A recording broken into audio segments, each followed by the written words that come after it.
আমি যদি আমার ফিগারটাই না দেখাতে পারি তাহলে তো এটা কেমন না, এত কষ্ট করে লাভ কি?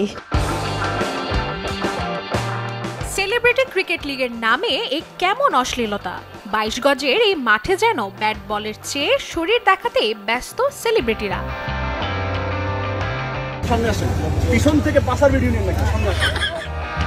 অনুশীলন কিংবা খেলার মূল পর্ব, সেলিব্রিটিরা ফ্রেমবন্দি হয়েছেন নানা অশ্লীল রূপে, আর সেই ছবি মুহূর্তে হচ্ছে সোশ্যাল মিডিয়ায় ভাইরাল। আমাদের বাজে বাজে অ্যাঙ্গেলে ভিডিও করে রাখে, সেটা তো আমরা কিছু করতে পারবো না।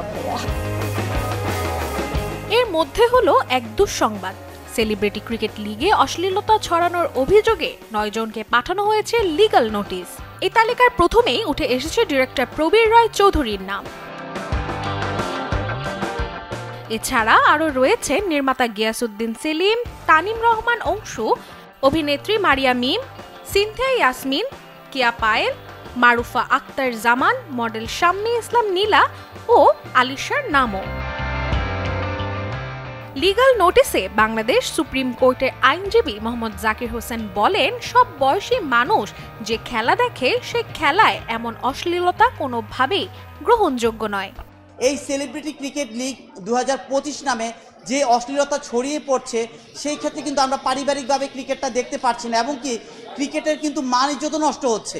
কারণ এই ক্রিকেটের নামে একটা মেয়ে আছে এখানে, আপনারা সবাই জানেন মারিয়া মিম, উনি এক্স্যাক্টলি ক্রিকেট খেলতে গিয়ে একটা অশ্লীল ড্রেস পরে উনি নিজেকে শো আপ করছে, এবং উনি বলছে যদি ফিগারই যদি না দেখাতে পারি তাহলে কেন খেলতে আসলাম।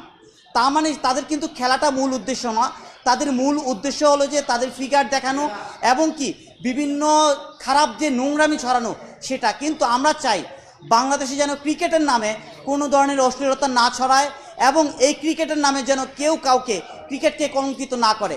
সবাইকে লিগ্যাল নোটিশ পাঠিয়েছি, আগামী 15 দিনের ভিতরে কেন ক্রিকেটের নামে অশ্লীলতা ছড়িয়ে দিয়েছে সেই জন্য 15 দিনের ভিতরে যেন আমাদেরকে এই জবাব প্রদান করে, আনলেস আমরা 15 দিনের পরেই কিন্তু তাদের বিরুদ্ধে আইনগত ব্যবস্থা প্রদান করব।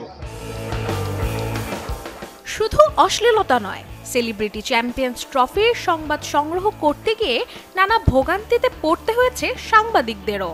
আর এই জন্য আয়োজকদের বেখেয়ালিপনা আর উদাসীনতাকে দায়ী করেছেন গণমাধ্যম কর্মীরা। Desk report, channel 24।